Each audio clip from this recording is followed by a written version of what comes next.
Here's a word in Japanese. わらわ And here's the translation. I. Simple, right? Well, no. This word warawa is actually an archaic word meaning child, or a first-person pronoun for a female servant of nobility. Or, well, if we were talking about modern usage in fiction, then it may very well be a first-person pronoun for a woman of high status or nobility. We're going to need some context. Okay, so obviously it's possible to translate Japanese. I assume many of you consume Japanese content all the time, whether it be subbed or dubbed. But have you ever wondered what you're missing out on? Or why back in the day, many fan subs felt it necessary to fill up the entire screen with translator notes for seemingly simple words? Or why everyone seems to say that AI sucks at translating Japanese? Well, we're going to talk about all that and more, but first, what is translation? Translation: taking a sentence in a foreign language and replacing each word with its English equivalent. This is not translation. Not surprising to most of you, I know, but I might have just blown the minds of a few of my fellow Americans. Let's try this again, starting with a quote from Jenny McKeon, a Japanese to English translator.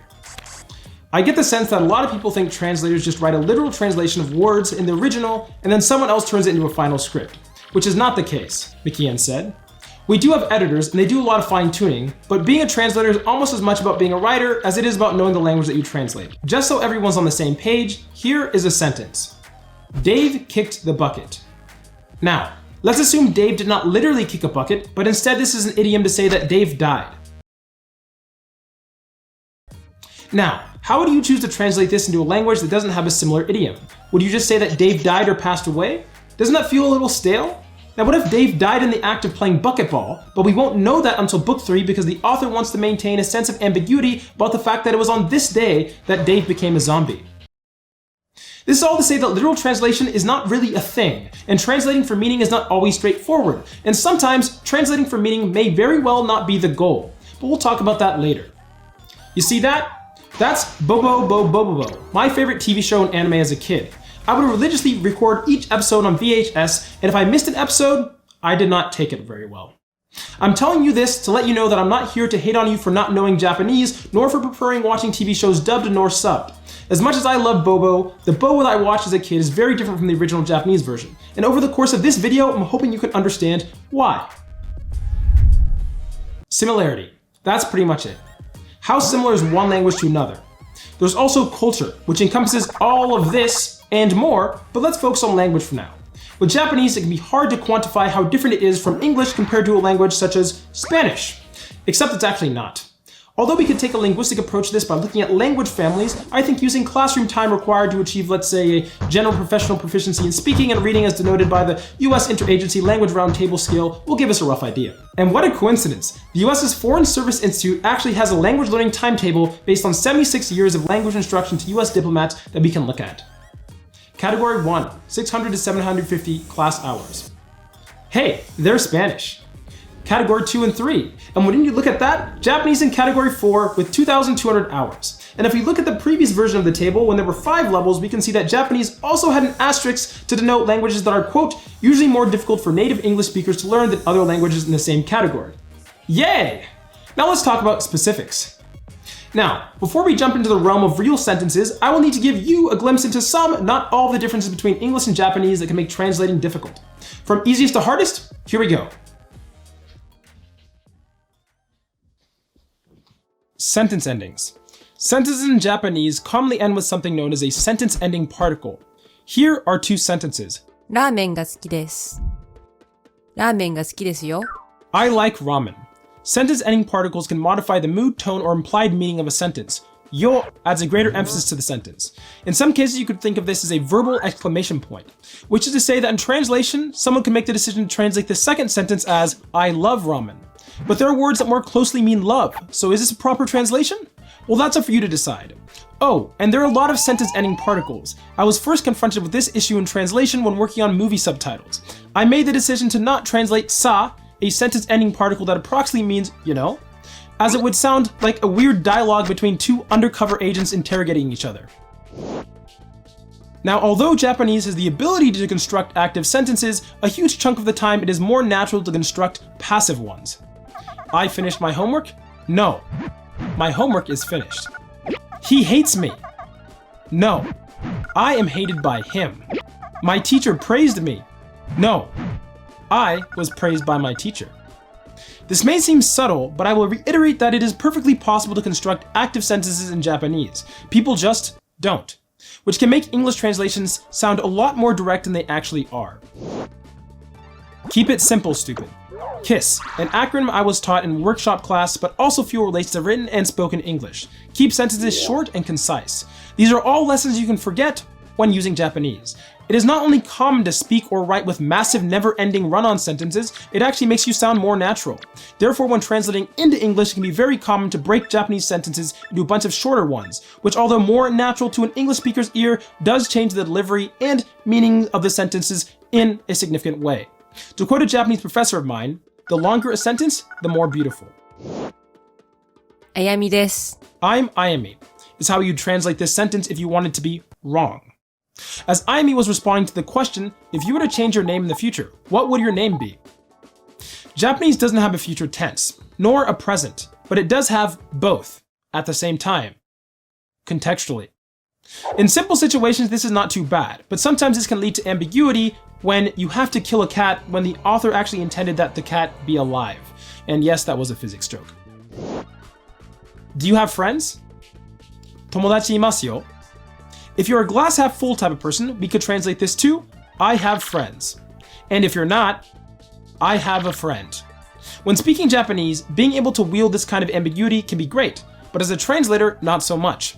I will mention that there are ways to be more explicit about singular or plural distinctions in Japanese, but it is also very common to not use them. He, she, they. Words so unassuming yet so central to English, especially as of late. But in Japanese, in the vast majority of cases, you don't use you don't use she, you don't use he, nor they. You usually just use someone's name. And if you don't know their name, there are some ways to be a little more explicit about who are you talking about, but it is more common to let context handle that for you.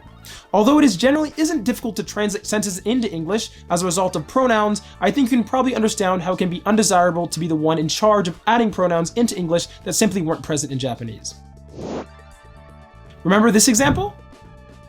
Although the example I used was fairly specific, the lack of variety in English first-person pronouns can make translation tricky. To help you get an idea of how first-person pronouns are used in Japanese, I would like you to think about how words such as he or she are used in English. You have a way to refer to another person with additional meta information about their gender. Now imagine you had way more options and you could refer to yourself as opposed to other people. There are far too many first-person pronouns to cover, especially since many of them require historic and cultural Japanese knowledge, but here are some of the most common. Watashi. The most common first-person pronoun. Traditionally was more feminine, but has become fairly gender neutral. Boku. Generally, but not only used by younger men, tends to be more appropriate for casual settings, but is also contextually okay in formal ones. Ore. Similar to boku, but comes off as more intensely masculine, if not arrogant at times. If you aren't an old Japanese man, it may be worth using caution with this pronoun. Wai. Very casual and generally used by men. In my personal experience, I tend to encounter this most often on the internet, so it kind of has a Mimi vibe to me, but what does Aimi think about it? ワイはちょっとプレイフォーな感じかな。拙者。A humbling first-person pronoun used by samurai and ninja. Okay, so this one isn't common, but it's dope, and honestly, I'm basically doing everything in my power not to derail this whole video into one about first-person pronouns, so I might revisit this topic in the future. かなですが、ですけど、と思います。と思うんですけど、私の個人的な意見ですが、知らんけど、わからんけど。It is very rare for a sentence in Japanese to end without a qualifier of doubt. To many in American, direct translation of Japanese that retain this ever-present doubt might already sound unnatural. But the tricky thing is that pretty much every example of but in Japanese can either mean you're expressing doubt or that you're simply softening the delivery of an opinion to make it sound less direct. Distinguishing what meaning is being used in any given situation can be very tricky. Remember this quote from a bit ago? Well, that wasn't the full quote. After finishing a Japanese oral exam, my professor said, "Sometimes your Japanese can be too direct." She mentioned that when given a yes or no question, I would sometimes respond with a yes or no. How silly of me, I know. It is more natural to say something like, well, who really knows? It depends on the person. If you were to ask me, which is what it seems like you're doing right now, then I might just have to form an opinion which could be expressed to respond to the bullying you presented me with, in which case I would say that I do in fact think. Okay, this might have been slightly exaggerated, but she followed up with the sentence, the longer and more ambiguous a sentence, the more beautiful. Slightly sarcastic? Maybe, but not without merit. Another professor of mine, this time an American professor who lived in Japan for decades, recounted to me about how she would frequently have her Japanese research papers rejected because she would include aspects such as the point of her research, the conclusion, and key takeaways at the beginning of her paper, which killed the suspense of the paper and made it sound too direct. She would simply take her abstract, move it to the bottom of the paper, resubmit, and then it would be accepted. We Americans tend to get a lot of hate for using imperial units, or football fields, as a unit of measurement. But even though Japan uses the metric system, for most situations, there are still many situations in which they don't. Buying a house? Well, the area of your living room might be 5 tatami mats. And you better know what kind of tatami mat we are talking about, as that depends on the region. What year is it now? It's the 5th year of Reiwa, a Japanese calendar system that is now based on the reign of Japanese emperors. This topic is definitely worth a video in itself, as there are different units for weight, length, and even time itself depending how far back you go into Japanese history. And if you are anything like me, you know that although 91.44 meters is the length of a football field, 91.44 meters just is not the same. If you love solving incomplete jigsaw puzzles, then Japanese is the language for you. 私は店に行きます。 I will go to the store. Although Japanese has all the grammatical tools to construct clear sentences, many times unnecessary information such as subjects, topics, and grammatical particles are omitted. This sentence, for example, in many cases would be said as 店行く。 store go. And in reality, most parts of sentences in Japanese are also pretty fluid. And sometimes tense in itself can be misleading in Japanese, as sentences written in the present tense can actually take place in the past depending on the context. I've said the word context quite a lot in this video. Japanese is considered to be a high context language, as in, to understand a sentence, a lot of outside context, whether it be outside the current sentence or in many cases outside the context of the text itself, is required for comprehension. English, on the other hand, is considered to be a low context language, as sentences tend to contain all the pieces they need for comprehension. This high context aspect of Japanese can be especially difficult in translation. In my personal experience with translation in college, my professor and I worked on an I novel and were particularly stumped with how to deal with a situation where the author goes on a monologue about society but never introduces the topic of a single sentence. Given the context, it seemed as though he could be writing from his perspective, or the reader's perspective, or society's perspective. But the world will never know. 木漏れ日、お疲れ様、わびさび。 Now we can translate these words to mean sunlight filtering through the trees. Good job. Good job, everyone. Hello. And the aesthetic sense in Japanese art emphasizing quiet simplicity and subdued refinement. But not only are these translations very wordy and unnatural, but they also lack a deeper contextual understanding of how a word is used. As many people know by this point, there are honorific suffixes such as さん、さま、くん、ちゃん。 that all imbue additional nuance into how someone feels about who they are addressing. There are also generally 4 different types of speech: casual, polite, honorific, humbling. Casual Japanese is used for friends and family. Polite Japanese is used for peers and acquaintances. Honorific Japanese is used to refer to the actions of superiors, whereas humbling Japanese is used to refer to your own actions when talking to superiors. And to be clear, I don't mean simply adding a word here like may instead of can. Word choice, grammar, and verb conjugations all change depending on the politeness of your speech in Japanese. Let's take this example. To eat. In casual Japanese. 食べる、 In polite Japanese. 食べます。 In honorific Japanese. 召し上がります。 In humbling Japanese. いただきます。 Not only do we simply not have words to properly convey formality in English in this way, but I've also drastically oversimplified Japanese formality. In reality, there can be contextual words such as ku, which are below casual Japanese, which, although still usable between friends and family, can come off as extremely inappropriate in other settings. Furthermore, all levels of Japanese can be present within the same conversation, such as a conversation between a kid, a college student, and 2 professors. And even then, it is very common for individuals to mix different levels of formality into their own speech. Sometimes this is subconscious, and other times this might be what I like to call politeness jousting, where you slowly add more casual formal Japanese in your sentences to try to get closer to or distance yourself away from the other person. And on top of that, there are sub-levels in between these 4 general levels of politeness. Say I'm talking to a friend about a professor. If I want to say that our professor will show up, I might say いらっしゃる。 a casual form of the honorific verb to exist. Whereas if I was speaking to the professor, I might use a different conjugation of the same verb, which would be いらっしゃいます。 So yeah, it's very hard not to lose a whole lot of that information during translation.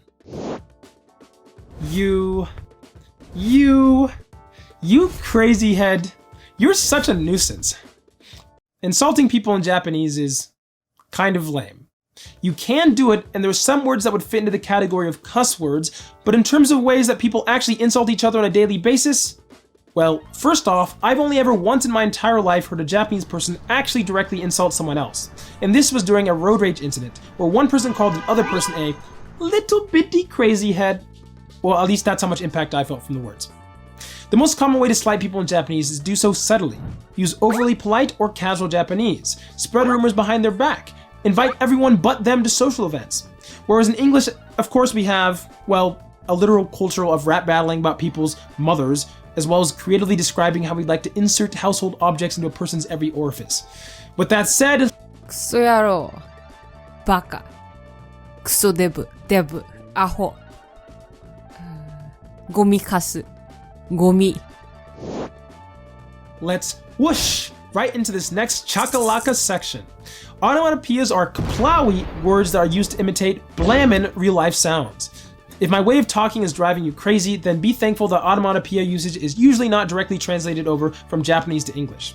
Now, it's not like we don't have onomatopoeias in English. We have pew-pews, beeps, and of course, Bring bang bang bring bang bang bring bang bang boom. but we don't stand a match against the literal thousands of onomatopoeia in Japanese. And unlike in English, where most onomatopoeias are primarily not spoken or are used standalone, in Japanese, onomatopoeias are used as verbs, adverbs, and adjectives.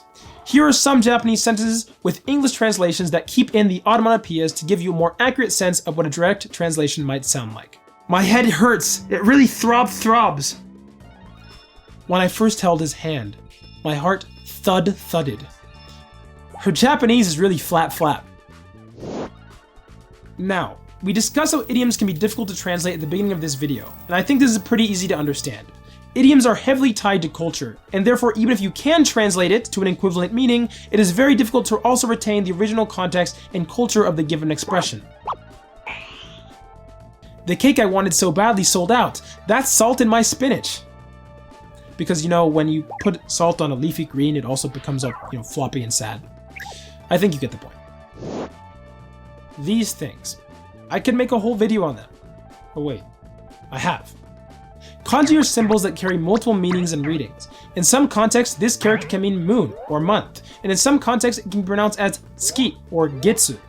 Given Japan's small phonetic library and the many readings and meanings kanji can have, puns are frequent and also contain a lot of meta information. One example that I love from my previous video on kanji is the albatross. The kanji meaning hints at the story behind the naming of the bird, as albatross were seen as birds who stared up faithfully at the sky, waiting for food like idiots, in addition to a derogatory comment about their old man-like white feathers. There is just not an easy way to include all this information in English. It is also common in Japanese to refer to the pieces of kanji in themselves and make wordplay based on them, or to use the same word but an old kanji version of it for aesthetic purposes, or to take a normal sounding name but change it so it fits better thematically, or have a really cool Shonen battle action anime. attack name in English but attach some really cool looking Japanese kanji to it. The information density of kanji is also great for Japanese but terrible for translation, as it can lead to really cool sounding attacks like losing a lot of their punch if you were to translate them directly into English, which would be just so many problems. Sounds. Languages have them. Rhythm, harmony, speed. A lot of the time, language is not about what you say, but about how you say it. And although this isn't the largest part of written translation, it does play a role. For onomatopoeia, which stem from sounds, the meaning is obviously important, but I would guess that many of you can also appreciate the difference in impact between a fire and a bang. Japanese is the fastest major language spoken at 7.85 syllables per second. But at the same time, information density tends to negatively correlate with language speed. This means it can be difficult to balance meaning and sound in translation when it comes to poetry, for example. Japanese haiku require 3 lines, 5, 7, then 5 syllables respectively. Another facet of language where sound tends to matter is dialect. I had the opportunity to speak to and attend a presentation given by veterinarian and professional translator Mari Morimoto, who's worked on series such as Naruto, Boruto, Dragon Ball, and Neon Genesis Evangelion. When working on Naruto, she discussed a controversy that ensued because of her decision to translate a regional Japanese dialect known as Kansai Ben into an American Southern accent in English. Making accent and dialect decisions can be very difficult, because not only do you have to keep in mind the sounds of the words, but also the impression that the sounds give to various different audiences. The Kansai dialect is especially tricky because the most common locations where it is used are pretty much polar opposites from each other. You have the traditional peaceful heart of Japan, Kyoto, and then you have the grungy, Comedy Central, Blade Runner-esque Osaka. Kinda seems like you were just bound to make someone unhappy. Now, as this is primarily a language-focused video as opposed to a culture-focused one, I will not be doing a deep dive into Japanese culture and its effect on translation, but hopefully much of this is obvious. Differences in cultural references, shared experiences, worldviews, and religion all affect how we perceive the world around us. Even words that we do share, such as dog, cat, and cow, can carry many different connotations from country to country, and this is especially so with other languages. I just want you to know that no matter how long this video ends up being, a much longer video could be made just on culture and its effect on language, so bear that in mind. So, with all these barriers to translation, what does it take to produce a translation that retains as much meaning as possible? Well, Japanese Stories for Language Learners by Emmit and Jeryco was developed by native Japanese and English speakers with side-by-side Japanese-English version of the text with translator notes, cultural notes, and a terms list with further explanations provided for harder to parse vocab and grammar. Not only do most translations not have the flexibility nor goal to achieve this level of accuracy, but even still there are many translation issues that couldn't be solved. Many of the issues we discussed in this video were also directly mentioned by these authors. Up to this point, we've been discussing tricky aspects of Japanese one by one in a context-free environment as a way to ease you into Japanese translation. But now we are ready to enter the real world by comparing official translations with their original counterparts to see what impacts a given medium and market can have on translation. Bobobo is a nonsensical battle gag manga that was released in Shonen Jump in 2001. Our main character, Bobobo, uses his whip-like nose hairs to protect the world from being shaved bald by an organization of villains. Bobobo is also notoriously difficult to translate, as the work barely makes sense as it is in Japanese, which makes it a perfect candidate for comparing English and Japanese versions. I took meticulous notes on Japanese version of Volume 1. Let's see how the English version holds up. So I've learned that not only is the English version of Bobo not available online, but there are only 5 official English translated volumes of the series, and the first volume of the English version is actually on volume 11 of the Japanese version, and also... Okay, so as I was saying, let's compare volume 11. Where better to start than with names? Bobobo in English, and the same in Japanese. So far, so good. Except, that's not entirely true. The Japanese is actually Bobobo, 2 spaces instead of 4, and these lines actually represent vowel extensions, not hyphens as it would seem in English. And although we aren't talking about volume 1, I would be remiss to mention that the manga introduces Bobobo in a difficult to translate way. His name is initially written in a phonetic script, and then later upon writing his signature, we learn the kanji to his name means mom. 7 mothers. Beauty, Halekulani, and Soften are the same. Dengaku-man also has the same name, except his name makes no sense in English because what does Dengaku even mean? Baked tofu covered with miso, of course. Everyone's favorite jelly jiggler is similar but a little different. The tokoroten part refers to a specific kind of jelly, but the jiggler part is unique to the English version as the suke and tokoroten no suke is a common suffix for generic Japanese guys' names. And Don Patch's name is Wild. If you've seen the English version of the Bobobo anime, you would know that his name remains unchanged as Don Patch. But in this manga translation, his name is Papa Rocks. Why? Well, Don Patch's name is actually a combination of 2 names. One is his Showa-era candy with this orange dude on it, and the kanji for his name comes from an arcade shooter called Don Pachi. But it gets deeper. The word hajikeru in Japanese means a lot of things. One meaning is to pop, as in pop in your mouth like candy. Another is to burst out laughing, a phrase that is commonly used in Bobobo as this is a comedy manga. The kanji in the name means chief or leader, which makes sense as his name is Don. The English translation is actually really awesome, as it not only chooses a name that is close to another pop in your mouth candy, Pop Rocks, but it also retains the meaning of Don with the sound papa, resembling papa. And finally, we have Gasser, whose name is pretty accurate. Gasser fights with his farts, and hippoko can refer to farting. The Japanese version does have the suffix maru, which is also a generic guy's name, as well as the additional pun stemming from the word hippoko, which can also mean someone who's completely incompetent. Aside from the name translations, you may also notice that some names that are written vertically in Japanese are written horizontally or with multiple lines in English, in addition to having bold font throughout. Which is to say that when it comes to manga, you need to balance the aesthetics of the original work within spatial constraints. And just so you know, I bring up all these differences not to criticize the decision of the people who worked on this manga, but to highlight that there are many factors that you may have never considered that go into a translation. In fact, translation tends to be only one of many roles in the process. You have copy editors who work to elevate word choice while maintaining meaning and context, in addition to handling grammatical and spelling errors. You have proofreaders who ensure that there is nothing that distracts a reader and breaks their flow. And there are more roles, but we'll talk about those later. Next example. Jelly Jiggler's attacking a bunch of dudes. And what is all of this? Well, the yarg from the English translation isn't giving us much insight. First off, you see this character? This is the character nu, which is part of a phonetic script called hiragana. Why is this character everywhere? Well, Jelly Jiggler likes it, and so it's on all his clothing. Speaking of the clothing, this is a modified Buddhist monk outfit, and he's using prayer beads to repel his enemies instead of the usual worldly desires and impurities. This kanji mess over here references common Buddhist chants that are pretty much unintelligible to anyone but well-studied Buddhists. As the English version removed the reading of the chant,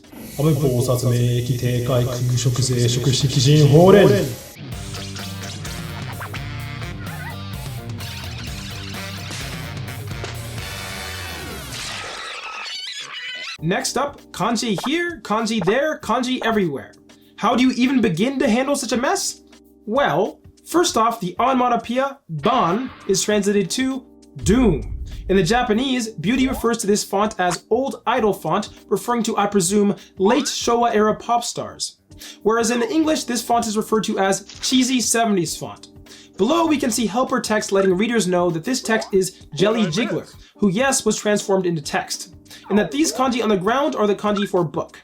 The idol joke is played off of in the next panel in the Japanese version, as Jelly Jiggler tells Beauty to keep her hands off his signature star, which is a pun referring to both Jelly Jiggler and his star. The English maintains his pun, but not the build-up, which most likely had to do with localization, which we will get to soon. Jelly Jiggler is also made a little more explicitly antagonistic, as he calls Beauty a loser, which was not present in the Japanese version. Transformed into text, Torpedo Girl comments on how noisy people are being, and uses gyora, meaning torpedo, as a stylistic sentence ender, which is hard to translate into English, and so it wasn't. To clarify, for stylistic effect, parts of Japanese sentences are sometimes replaced with words such as nyan if you are a cat person or some other non-human being. Think of good morning versus good meowing. Furthermore, Torpedo Girl transformed into the text miyabi-garu, which uses a more difficult reading of a less common kanji. In English, the word chick was used. Part of the difficulty of a translation like this is that there are multiple aspects to the difficulty of kanji. You can know a word but not one of its readings, and the same thing goes for kanji meaning. Hence why the original Japanese has an explanatory note. And finally, we have Don Patch, who's been transformed into a human kanji. His eyes read as eyes, his spikes read as spikes, and his legs as legs, and so on. The English conveys this with an additional text box at the bottom, but it can still be difficult to know what is exactly going on. So far, we've been talking about text-to-text translations, but I think we're ready for animation.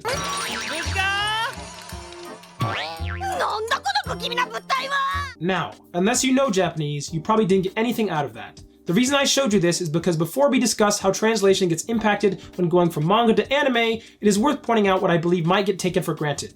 Just as translation is an art form, so is adaptation. How should the character sound? What does the world sound like? Should any parts of the original manga be removed or expanded upon? So just bear this in mind. Now, here's where I would show you the English subbed version of this scene, but Bobo never received a subbed version. So let's take a look at a scene from Komi-san Can't Communicate.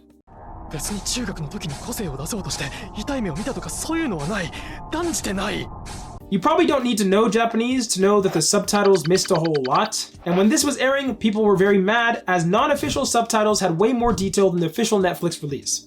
This show in particular heavily relies on on-screen text as the main character has difficulty speaking. And let me assure you, there are plenty of scenes from the first episode where a lot of information was omitted from the subtitles. As to why? Are the translators lazy? Are they just less skilled than fan subbers who will sometimes comically fill up a screen with additional information? No. Just like anime or manga, subtitles come with their own set of constraints. too much text and it can be a pain or take too long to read. So translations for subtitles tend to be more succinct. This is because subtitles have to deal with a new dimension called time. Here's Netflix's style guide, which has minimum and maximum time constraints, line treatment rules, positioning rules, and the like. Now, personally, I believe an exception should have been made for Komi-san, but it is what it is. And just to clarify, Komi-san is most definitely an extreme example of a show that is difficult to subtitle. But even your average show will not be able to retain as much information as, let's say, its English manga translation equivalent. By the way, although an official subtitle track for Bobobo does not exist, there is an unofficial one. This is what the scene would look like that we looked at before, with involved subtitles.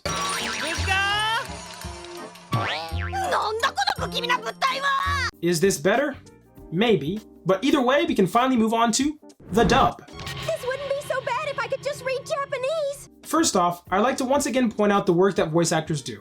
Last year, I attended a speech given by English voice actor Ann Yatco, most likely known for roles as Nobara Kugisaki from Jujutsu Kaisen and Hiiragi Chisato from Genshin Impact. She mentioned how she has her own perspective on the characters that she portrays, but she also studies and gives importance to the performance from the original and other languages. Now, as you can probably tell from a Bobo example, dubs have another set of restrictions. Unlike subs, you don't have to worry about text restrictions, but you do have to consider lip flaps and matching dialogue to mouth movements that were originally intended for Japanese. You also have a higher bar to clear in terms of making something sound natural, as you don't have the original Japanese audio to contextualize potentially unnatural or difficult to translate subtitles. It may be for this reason that I feel dubs tend to take the largest amount of what I would call artistic liberty. Although the Bobo dub I feel was accurate to the soul of the series, the dub did not seek to be maximally correct for, I believe, very understandable reasons. Here's the dub audio compared with the English manga compared with my literal translation.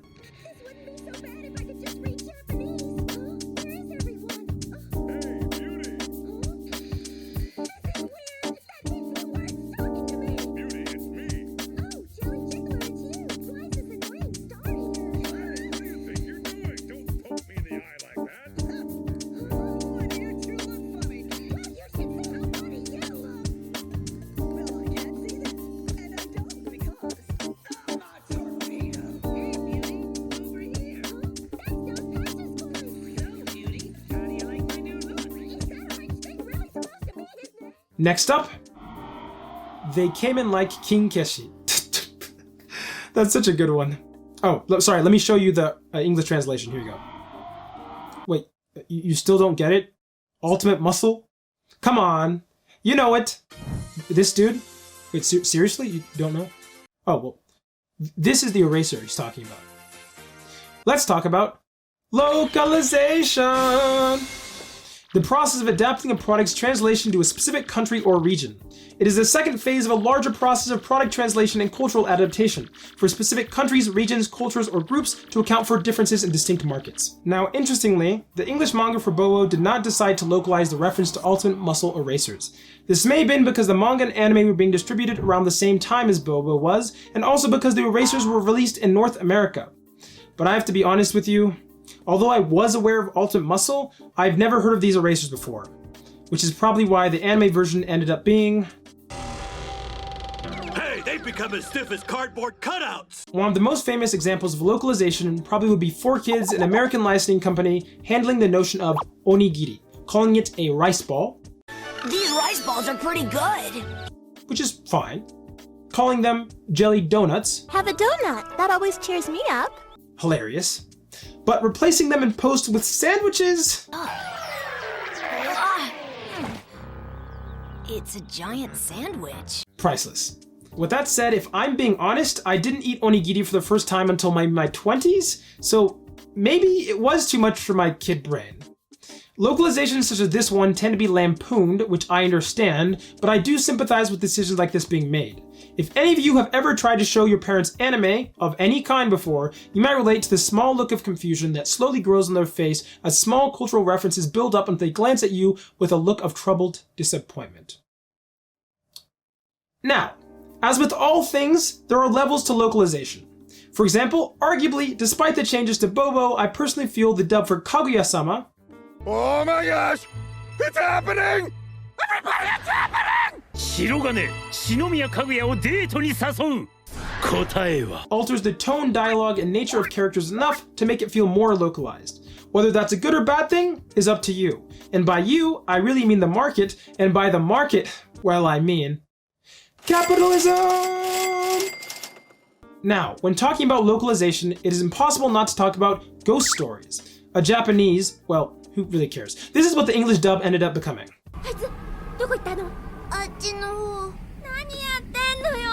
Obviously. Which way did he go? As to why the dub ended up like this, the usual story is the show didn't do well, and so the American localization team was able to just do whatever they wanted to make money. But upon looking into it further, it seems like the Japanese release performed quite well, so who knows what made the localization team make the decisions that they did. Is this a large blemish on the history of localization, or is this one of the most iconic staples of modern cinema? Either way, it certainly could have aged worse. God, can you go bomb an abortion clinic or something? You just wait. When that wonderful president finishes stacking the Supreme Court, we won't have to. And that brings us to our final Bobobo example. So our poet dude over here shoots out a word meaning pure-hearted buck-toothed cop. The English probably translates that. So what's the big deal? Well, here's the anime version. It's Kappa the cop! I'm covering your rear flank. Seriously, we're not allowed to make fun of cops? Or are cops not allowed to have buck teeth? I'm covering your rear flank. There we go. Anyways, point being that just because you're watching a show in its original language, that does not mean you are free from the grasps of censorship. And before you get all high and mighty, my fellow Americans, about our free speech, well, Crayon Shinchan, a kid's show, has actually been blocked before as a result of distasteful jokes and the protagonist showing off what is called his butt alien move. And I say you, anonymous Japanese commentator number 76, because you should have known that 4 years after your comment, the new season of Crayon Shinchan would censor and alter many aspects of the show, including the removal of the butt alien move. And of course, I say you, Chinese viewers, laughing at both of us, but don't think I don't know about your skeleton censorship. Anyways, another common example of Japanese to English censorship happens on Yu-Gi-Oh cards, like this one, and this one, and this one, and this one, and this one, as well as many more. Most importantly, my favorite Bobobo, in addition to having many of his jokes censored and altered in the anime, also had its Saturday time slot moved from 7:28 p.m. to 10:45 p.m. on Asahi Television. I've read that due to all the backlash Bobo received, Shonen Jump had difficulty getting ideal time slots for the following 7 years after this happened.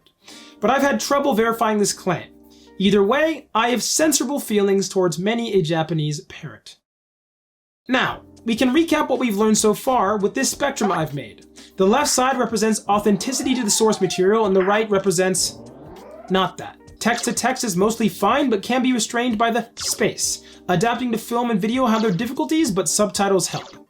And then you have dubs, which to be clear, I have no beef with. Do I personally prefer to watch shows subtitles, and I believe that provides a more authentic experience? Yes. Are there perfectly valid reasons to watch dubs? Yes. Reading difficulties are one, and of course for the visually impaired, a dub gives you an auditory way to engage. And as we've established, I was born in dubs, molded by them. I didn't learn Japanese until I already was a man, and by then it was... well, actually way better than watching subs or dubs. But that's neither here nor there. Point is, one of my favorite shows as a kid was dubbed, and eventually led me to making this video. I will say that if you're someone who watches dubs despite being fully capable of reading, please just admit that you like the English language or the familiarity of it. No one believes your "I can't read text" argument. And to those who think I'm simply giving the Japanese language special treatment, I'm not. In fact, I'm led to believe the literacy rate of Japan must be at 5%, as pretty much every foreign film in Japan is primarily screened in Japanese dub. And now that we've had a fun journey together, I have a request for you. Last year was Bobo's 20th year anniversary, and something that I haven't mentioned so far is that Bobo's anime run was actually discontinued. And this is how the show ended. Wait! Here's the sign! The sign says it's the end! Are you kidding? This is how our show ends? They apparently ran out of sponsors, and as you can guess, this is not where the manga ends. This is where the anime ends. If you've ever had a show that you love get cut short as a kid, you know how devastating this was to me. This video first and foremost started as an excuse for me to buy the rest of the manga so that I could finish what I started as a kid. There is no legal way to watch nor read Bobobo online in English, but the series is available digitally in Japanese on Bookwalker. So if you're interested in this series and peaked at all, I recommend watching the anime however you can, reading the manga however you can, as there may or may not be an unofficial English translation online, and or if you're looking to learn Japanese, then of course it's a fun time. And maybe with any luck we might get a remake. Either way, I hope you developed an appreciation for translation, and thank you for watching such a long video. If you liked it, feel free to subscribe, check out our English and Japanese podcast linked down below, or support us on Ko-Fi. Thank you, Yoshio Sawai. Your work was truly ahead of its time, and it made my childhood a blast. Bye!